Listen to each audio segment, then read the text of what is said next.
Hi guys, ഇന്ന് ഞാൻ നിങ്ങളെ പരിചയപ്പെടുത്തുന്നത് എൻ്റെ കൊച്ചു ഗ്രാമത്തിലെ ഒരു റെസിപ്പിയാണ്. പിലാക്കോഴി എന്നൊക്കെ പറയും. ചിക്കൻ ഫ്ലേവറിലുള്ള ചക്കക്കുരു കറി. അതിനാവശ്യമായ കാര്യങ്ങൾ എന്തൊക്കെയാണെന്ന് വെച്ച് കഴിഞ്ഞാൽ ഒരു 250 ഗ്രാം ചക്കക്കുരു വേണം. പിന്നെ നല്ല പച്ച കറിവേപ്പില, അതിൻ്റെ കൂടെ തന്നെ അത്യാവശ്യം വലിപ്പമുള്ള ഒരു വെളുത്തുള്ളി, പിന്നെ ഒരു 3-4 പച്ചമുളക്, പിന്നെ ഒരു 10-15 ചെറിയുള്ളി, പിന്നെ അത്യാവശ്യം വലിപ്പമുള്ള ഒരു ടൊമാറ്റോ, തക്കാളി. പിന്നെ പൊടി ഐറ്റംസ് ഏതൊക്കെയാണെന്ന് ചോദിച്ചു കഴിഞ്ഞാൽ കാശ്മീരി മുളക് പൊടിയാണ് അതിനകത്ത് പ്രധാന ഇൻഗ്രീഡിയൻറ്റിൽ ഒന്ന്. ഒരു ടേബിൾ സ്പൂൺ ഫുള്ളായിട്ട് ഞാൻ എടുത്തിട്ടുണ്ട്. പിന്നെ അതിൻ്റെ കൂടെ തന്നെ അത്രയും കൂടെ ഇരട്ടിയായി എന്ന് വെച്ച് കഴിഞ്ഞാൽ ഒരു 2 ടേബിൾ സ്പൂൺ അല്ലെങ്കിൽ 1.5 ടേബിൾ സ്പൂൺ മല്ലിപ്പൊടി. ഞാനകത്ത് ഇന്ന് ഞാൻ ആഡ് ചെയ്തിരിക്കുന്ന 1.5 സ്പൂൺ, ഞാൻ ഉപയോഗിച്ച സ്പൂണിന് 1.5 സ്പൂണാണ് ഞാൻ എടുത്തിരിക്കുന്നത്. പിന്നെ ഗരം മസാല അത്യാവശ്യമാണ്. അത്യാവശ്യം കൊള്ളാവുന്ന ഒരു ഗരം മസാല ഒരു 1/2 ടീസ്പൂൺ നമുക്ക് വേണം. പിന്നെ നമുക്ക് വേണ്ടുന്നത് മഞ്ഞൾപ്പൊടിയാണ്. ഒരു 1/4 ടീസ്പൂൺ, എന്ന് വെച്ചാൽ ഞാൻ ഉപയോഗിക്കുന്ന സ്പൂണിൻ്റെ ഒരു 1/4 ഭാഗം മഞ്ഞൾപ്പൊടി. ഇത്രയും സാധനമാണ് പൊടി ഐറ്റംസിൽ നമുക്ക് ആവശ്യമായത്. എന്നിട്ട് ഇവനെ വൃത്തിയായിട്ട് അരിഞ്ഞ് കട്ട് ചെയ്ത് സ്ലൈസ് ചെയ്ത് സെറ്റാക്കി എടുത്ത് വെച്ചിരിക്കുകയാണ്. ഇനി നമ്മൾ അടുത്തത് പാനൊക്കെ എടുത്ത് ആ പാനിലേക്ക് അത്യാവശ്യം ഒരു 50 ml വെളിച്ചെണ്ണയോ ഓയിലോ ഉപയോഗിച്ച് ഇവരെയൊക്കെ ഒന്ന് വഴറ്റിയെടുക്കണം. ഞാനിപ്പോൾ എടുത്തിരിക്കുന്നത് നമ്മുടെ തവ പോലത്തെ ഒരു സാധനമാണ്, ഈ ദോശയൊക്കെ ഉണ്ടാക്കുന്നത്. അതിനകത്തേക്ക് ഒരു 50 ml ഓയിൽ ഞാൻ ഒഴിച്ചിട്ടുണ്ട്. നിങ്ങൾക്ക് വെളിച്ചെണ്ണ വേണമെങ്കിൽ വെളിച്ചെണ്ണ ഉപയോഗിക്കാം, ഓയിൽ വേണമെങ്കിൽ ഓയിൽ ഉപയോഗിക്കാം. നിങ്ങൾ ഇഷ്ടമുള്ള, നിങ്ങൾക്ക് ഏതാണോ അവൈലബിൾ ആയിട്ടുള്ളത് അത് നിങ്ങൾക്ക് ഉപയോഗിക്കാം. ആ ഓയിൽ നന്നായിട്ട് ചൂടായി വരുമ്പം അതിലേക്ക് നമ്മൾ അരിഞ്ഞു വെച്ചിരിക്കുന്ന ആ കൊച്ച് ഉള്ളി എന്ന് വെച്ചാൽ ഷാലറ്റ്, ചുവന്നുള്ളിയും പിന്നെ പച്ചമുളകും അതെല്ലാം കൂടെ ആ ഓയിലിലേക്ക് ഇട്ട് നന്നായിട്ട് ഇളക്കി നല്ലൊരു ഗോൾഡൻ ബ്രൗൺ വരുന്നവരെ അതിനെ വഴറ്റിയെടുക്കുക. അല്ലെങ്കിൽ അത്യാവശ്യം നന്നായിട്ടൊന്ന് വഴറ്റി കിട്ടിയാലും മതി. ഇവൻ ഗോൾഡൻ ബ്രൗൺ വരെ എത്തുന്ന രീതിയിൽ വഴറ്റേണ്ട ആവശ്യമില്ല. അതിൻ്റെ ശേഷം അതിലേക്ക് നമ്മൾ അരിഞ്ഞു വെച്ചിരിക്കുന്ന തക്കാളി ആഡ് ചെയ്യണം. അതുപോലെ തന്നെ നമ്മൾ നേരത്തെ സ്ലൈസ് ചെയ്ത് വെച്ചിരിക്കുന്ന വെളുത്തുള്ളിയും കുറച്ച് കരിവേപ്പിലയും, ബാക്കി കുറച്ച് കരിവേപ്പില കടുക് വറക്കാൻ വേണ്ടി നമ്മൾ മാറ്റി വയ്ക്കണം. അതെല്ലാം കൂടെ എടുത്തതിന് ശേഷം വീണ്ടും നമ്മളതിനെ നന്നായിട്ട് മിക്സ് ചെയ്ത് യോജിപ്പിച്ച് അത്യാവശ്യം ഉപ്പും കൂടി ഇടുക. ഏതാണ്ട് ഒരു അല്ലെങ്കിൽ 1/2 ടീസ്പൂൺ ഞാൻ ഉപയോഗിച്ച സ്പൂണിന് 1/2 സ്പൂൺ ഉപ്പ് ഞാൻ ഇട്ടിട്ടുണ്ട്. അത് ഇട്ടതിന് ശേഷം അതിലേക്ക് മല്ലിപ്പൊടിയും മുളക് പൊടിയും മഞ്ഞൾപ്പൊടിയും നമ്മളെല്ലാം എടുത്ത് വെച്ചിരിക്കുന്ന പൊടി ഐറ്റംസ് എല്ലാം മിക്സ് ചെയ്യണം.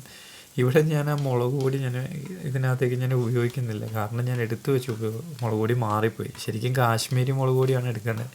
പക്ഷേ ഞാൻ എടുത്ത് വെച്ചപ്പോൾ സാധാ മുളക് പൊടിയായി. സോ ഞാൻ കാശ്മീരി മുളക് പൊടി ഇനിയും എൻ്റെ ബോട്ടിൽ നിന്നെടുത്ത് ആഡ് ചെയ്യേണ്ട ഒരു അവസ്ഥയായി പോയി. ഓക്കെ, ഞാൻ 1 സ്പൂൺ കാശ്മീരി മുളക് പൊടി ആഡ് ചെയ്തു. ഇതിനെ നമ്മൾ എന്ത് ചെയ്യണം, നന്നായിട്ട് മിക്സ് ചെയ്യുക. ഏതാണ്ട് എന്ത് ചെയ്യണം, അതിൻ്റെ ആ പച്ച സ്മെല്ലുണ്ടല്ലോ, ആ പൊടി ഐറ്റംസിൻ്റെ മുളക് പൊടി മല്ലിപ്പൊടിയുടെ ഒക്കെ, അതൊക്കെ മാറുന്നത് വരെ നമ്മൾ ഇളക്കി നല്ല രീതിയിൽ ആ പൊടിയുടെ പച്ച കുത്തുകളൊക്കെ മാറ്റിയെടുക്കുക. എന്നിട്ട് അതിലേക്കൊരു 2 കപ്പ് വെള്ളം, എന്ന് വെച്ചാൽ 2 ഗ്ലാസ് വെള്ളം നമ്മൾ എന്ത് ചെയ്യണം, അതിലേക്ക് ഒഴിച്ചു കൊടുക്കണം. എന്തിനാണെന്ന് വെച്ച് കഴിഞ്ഞാൽ നന്നായിട്ടൊന്ന് എന്ത് ചെയ്യണം, മിക്സ്ഡ് അപ്പായിട്ട് ഒന്ന് വാടി നല്ല സെറ്റായി വരണം. അതിന് വേണ്ടിയാണ് നല്ല രീതിയിൽ അതിനെ സോർട്ട് ഔട്ട് ചെയ്യുക. ഞാൻ അതിനകത്തേക്ക് 2 കപ്പ് വെള്ളം ആഡ് ചെയ്ത് കൊടുത്തു. ഇനി ഇതിലേക്ക് നമ്മൾ കട്ട് ചെയ്ത് വെച്ചിരിക്കുന്ന നമ്മുടെ പിലാക്കോഴിയുടെ മെയിൻ ഇൻഗ്രീഡിയൻ്റായ ചക്കക്കുരുവിനെ നമ്മളിതിനകത്ത് ആഡ് ചെയ്ത് കൊടുക്കണം. അവിടെയാണ് ഇതിൻ്റെ ട്വിസ്റ്റ് ഇരിക്കുന്നത്. കേട്ടോ, ഇവനെ നമ്മളിങ്ങനെ ഇതിനകത്തേക്ക് ചെയ്ത് കൊടുത്തതിൻ്റെ ശേഷം നന്നായിട്ടൊന്ന് ഇളക്കിക്കൊണ്ടുവരിക. എന്നിട്ട് അടച്ച് വെച്ച് ഒരു 25 മിനിറ്റ് വേവിക്കുക. നല്ല രീതിയിൽ അത് വെന്ത് വരും. ഇടയ്ക്കിടയ്ക്ക് ഓരോ 2 മിനിറ്റ് 3 മിനിറ്റ് കൂടുമ്പോൾ ഒന്ന് ഇളക്കുന്നത് നന്നായിരിക്കും. അതിൻ്റെ ശേഷം നമ്മളതിലേക്ക് അരിഞ്ഞു വെച്ചിരിക്കുന്ന തേങ്ങാക്കൊത്ത്, ഞാനത് മറന്നുപോയി ആ തേങ്ങാക്കൊത്തിൻ്റെ കാര്യം പറയാൻ. തേങ്ങാക്കൊത്ത് നമ്മൾ തേങ്ങ പൊട്ടിച്ചെടുത്ത് കുറച്ച് അരിഞ്ഞെടുത്ത് അതിനകത്തേക്ക് മിക്സ് ചെയ്യുന്നത് നല്ലതായിരിക്കും. വേണമെങ്കിൽ തേങ്ങാപ്പാലിനകത്ത് ഒഴിക്കുകയാണെങ്കിൽ ടേസ്റ്റ് അതൊരു വേറൊരു ലെവലായിട്ട് നമുക്ക് ഫീൽ ചെയ്യും. ഇങ്ങനെയാണെങ്കിലും നല്ലതാണ്. ഒരു നാടൻ ഫീൽ കിട്ടാൻ വേണ്ടി അതിലേക്ക് നമ്മുടെ കായപ്പൊടി, LGയുടെ കായപ്പൊടിയാണ് ഞാൻ ഉപയോഗിക്കാറുള്ളത്.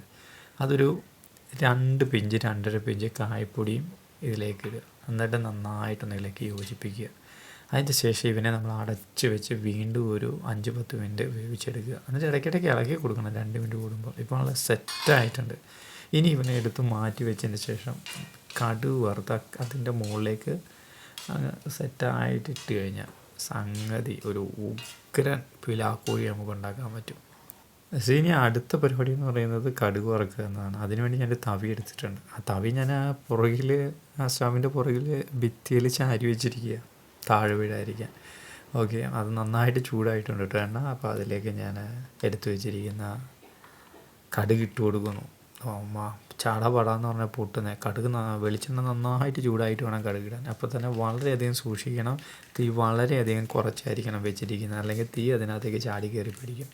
കടുക് പൊട്ടിക്കഴിയുമ്പോൾ നമ്മൾ വീട്ടിൽ ചെയ്യുന്ന പോലെ തന്നെ നമ്മൾ അരിഞ്ഞു വെച്ചിരിക്കുന്ന ചെറിയ ഉള്ളിയോ വെല്ലുള്ളി ഏത് ഉള്ളിയാണോ അത് നമ്മൾ എന്ത് ചെയ്യുക, അതിലേക്ക് ഇട്ട് കൊടുക്കുക. അതൊരു അത്യാവശ്യം ഒരു കറുപ്പ് കളറിലേക്ക്, ഗോൾഡൻ ബ്രൗൺ കഴിഞ്ഞുള്ള കളറിലേക്ക് വരുമ്പോഴേ നമ്മൾ മാറ്റി വെച്ചിരിക്കുന്ന കറിവേപ്പിലയുണ്ടല്ലോ അതുകൂടെ ആഡ് ചെയ്ത് കൊടുക്കുക. കറിവേപ്പിലയൊക്കെ നല്ല ക്രിസ്പി ആകുന്ന ലെവലിൽ വരെ നമ്മൾ എന്ത് ചെയ്യണം, അതിനെ ഇളക്കിക്കൊണ്ടേ ഇരിക്കണം. അപ്പോഴും ശ്രദ്ധിക്കേണ്ട കാര്യം തീ അതിനകത്തേക്ക് കയറാതിരിക്കാൻ വളരെയധികം സൂക്ഷിക്കണം. കാരണം കരിവേപ്പില ഇടുമ്പോൾ ചറ എന്ന് പറഞ്ഞാൽ വെള്ളത്തിൻ്റെ കണ്ടന്റുള്ള പൊട്ടിത്തെറിക്കും വെളിച്ചെണ്ണ. അപ്പോൾ നമ്മൾ അതൊക്കെ എന്ത് ചെയ്യുക, വളരെയധികം കെയർ ചെയ്യുക. എന്നിട്ട് അതൊന്ന് ക്രിസ്പി ആകാൻ വേണ്ടി വെയിറ്റ് ചെയ്യുക. അതിൻ്റെ ശേഷം അതിലേക്ക് നമ്മൾ നേരത്തെ ഇട്ട് കൊടുത്തതിൻ്റെ ശേഷം 2 ഇളക്കം അങ്ങോട്ടും ഇങ്ങോട്ടും ചാവി വെച്ച് ചറ ഇളക്കുക. അപ്പോൾ ഉണ്ടാകുന്നൊരു സ്മെല്ലുണ്ട്, എൻ്റെ പൊന്നെ. അന്നേരം ഉണ്ടാകുന്ന സ്മെല്ലുണ്ടല്ലോ പിടിച്ച് വയ്ക്കാൻ പറ്റത്തില്ല. ചപ്പാത്തിയുടെ കൂടെ സൂപ്പർ ഐറ്റം അത്.